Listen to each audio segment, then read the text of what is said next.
When Gregor Robertson was Vancouver mayor, the price of buying a house increased by 179% in one of the most expensive markets in Canada. Why do you think someone with this track record should oversee the housing file? Is this a signal from you that you don't think housing prices should go down? I choose my choice. I choose my choice. That is pretty amazing that that reporter from Global News, a station that fired me for asking COVID questions, they literally fired me. I have no respect for Global News as a network after working for them for 20 years, but they let this reporter ask that question. That's pretty amazing. And his stumbling, bumbling answer well, he stumbles and bumbles all the time. He does manage to get something out, but his choice, I choose my choice, of choosing Miss Mayor Moonbeam Gregor Robertson. That is just, you are having a laugh. You are joking. You must be joking if that is your valid choice. But anyway, I'm going to play more of that clip later on. Again, she's a mainstream news reporter asking that question. So it's good that she's taking him to account, Mr. Carney, who unveiled his cabinet today. But some of the other news headlines in the mainstream news, I was scrolling a bit through YouTube and just seeing what the titles were. And for CTV, PM Carney unveils new cabinet with 24 fresh faces. Fresh. And so for CHCH, they said over 20 fresh faces in PM federal cabinet. And CP24, they said 24 of the 38 MPs selected in PM Carney's cabinet selection are new to the job. So the mainstream are all saying fresh, fresh, fresh, new, new, new. We're seeing a bunch of old bagged salad.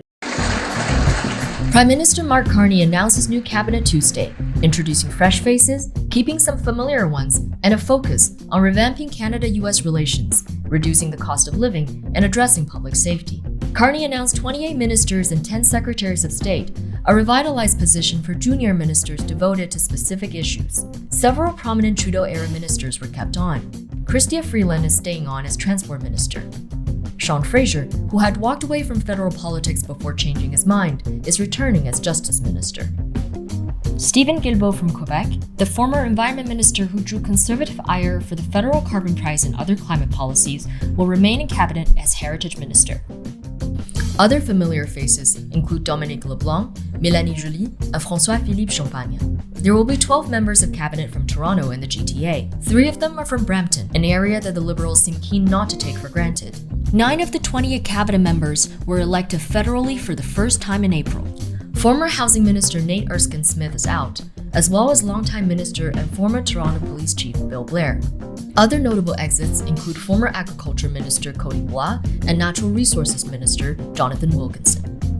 Yeah, I was very struck by Sean Fraser. These people always take breaks and they say they want to spend time with the family and they're leaving political life until, oh, well, they fail upwards. I mean, Sean Fraser was a minister responsible when all those changes were made to immigration because the country said, well, we don't have enough people, so we have to let all the immigrants in. And they lured a lot of Indian students here, not lured, but well, in a way. And then they came on student visas, and then we couldn't get work permits, and then they relaxed the rules for people to come in, so you could come in from all over the country, all over the world rather. You didn't need a return ticket. You didn't really need to show that you had proper money in the bank. You didn't need, I mean, they relaxed all the rules very quietly, and that was under Sean Fraser, the immigration minister. But lo and behold, you can always fail upwards, it seems, in this Carney cabinet, who just basically, it's Carney's cabinet of Trudeau failures, all still sticking around like Teflon, for goodness sake. The other thing that just blew my mind was Gregor Robertson. Where did he surface from all of a sudden? So our new Canadian housing minister, Gregor Robertson, I would say one man who knows nothing about affordable housing. Have you been to Vancouver? Have you been to the Lower Mainland? My gosh. Anyway, he oversaw the explosion of home prices in Vancouver while calling anyone racist who mentioned foreign capital. Sam Cooper writes all about this. All the while, his former girlfriend's mom faced the death penalty in China for embezzlement. I kid you not. You know, I live in Vancouver. I mean, I own something, but I'm telling you, Everybody knows this. A working Canadian couple would get a down payment for a house. They'd find a house, scrape up what they can. They would get outbid. If they could put $50,000 down on a house, whatever, it doesn't matter, because foreign money would come in and 70,000, no subjects, deposit, cash. And that was happening a lot. Anyone who worked with mortgages know that. Look at what we've done to our housing market. And that was all under the watch of this Mayor Moonbeam Dingbat Gregor Robertson. Gregor Robertson, his pop star girlfriend, and a corruption trial. The Vancouver mayor's relationship with Wan Ting-Chu has largely escaped media scrutiny until now. This is from years ago, but her mom, like, this picture is taken 2016. Until recently, Vancouver Mayor Gregor Robertson has managed to mostly evade media focus on his relationship with Wan Ting-Chu, a Chinese pop star 2 decades his junior. Robertson's separation from his wife of 30 years, how old is he, 80? Was announced just before the 2014 election, 3 months after Election Day. Robertson and Chu, whom he'd reportedly met while she was Tourism Vancouver's ambassador to China in 2013. I mean, yeah. And then her mom, this is the bit about her mom. Zhang's 2-day trial on charges of embezzling $69 million and bribery and abuse of power in her role in a 2009 transfer of state land ended July 20th. Anyway, there's some scuttlebutt and some scandal around that. I just thought I would remind you of that. Now, some people have switched around. Melanie Joly is now the Minister of Industry, not to Foreign Affairs anymore. So I guess she won't be going down to Mar-a-Lago and going to all the Trump meetings. And Anita Anand is now the Foreign Affairs Minister. There's been a few changes, but these guys all got raises. A Canadian MP's base salary is $210K plus bonuses and $150K in expenses. The House sits for 27 weeks a year. Oh, come on. They haven't even been working. The average Canadian salary, look how long they've been off. But anyway, the average Canadian salary is $67K and you might get 2 weeks off. MPs live in a different reality from the people they represent. Failing upwards for Gregor, failing upwards for Sean Fraser, failing upwards for Anita Anand. They just still stick around and with these smug, absolutely smug looks on their faces. Well, there's one minister, Rishi Valdez. We have a minister of women and gender equality. I thought we were over all that stuff. I just thought we don't need this kind of thing anymore. Back to the clip that I started with. Now I'm going to play this full frame and very carefully watch Melanie Joly and the lady with the gray hair behind her. I should know her name, but I don't. As soon as the question starts getting asked, watch them. They bristle. They start to bristle. In fact, everybody standing behind him is like, oh God, looking uncomfortable, looking like they can't believe that somebody actually asked this question. And another thing that Melanie Joly does a lot, she kind of goes, because she kind of sucks her face a little bit. You can just, she has no poker face whatsoever. Watch their faces and listen to how Carney answers this question. When Gregor Robertson was Vancouver mayor, the price of buying a house increased by 179% in one of the most expensive markets in Canada. Why do you think someone with this track record should oversee the housing file? Is this a signal from you that you don't think housing prices should go down? You would be very hard pressed to make that conclusion from everything I've said and what our priorities are. We have a strong view on housing, a very clear policy, a policy developed with a number of members of the team, including with Mr. Robertson, and I'm thrilled that he is in the new role because he brings the type of experience that we need to tackle some aspects of this problem. One of them is is how the federal government can help get municipal costs and municipal regulation costs down and regulation out of the way so that more houses can be built. Ultimately, a housing crisis, and it is a crisis, is ultimately solved by supply.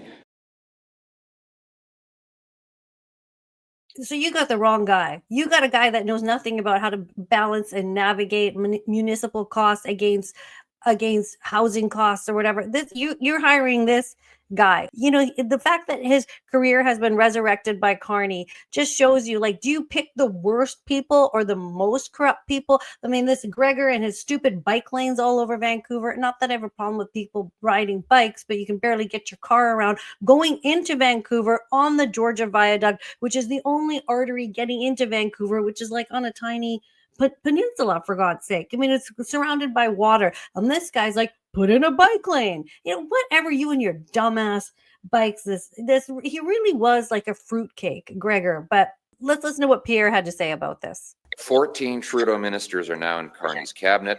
It's more of the same when Canada needs real change. Even the new additions are problematic. Gregor Robertson was the mayor of Vancouver, who pushed for total legalization of hard drugs, distribution of tax-funded opioids. During his time there, there was a 600% increase in overdoses. Now he's the housing minister. Well, what's his record on housing? Well, he increased housing taxes in Vancouver by 141%. And the result was that housing costs went up by 149%, more than doubling the costs and giving Vancouver, his city, the most expensive housing prices in all of North America. Now, Mr. Carney puts this gentleman in charge of housing.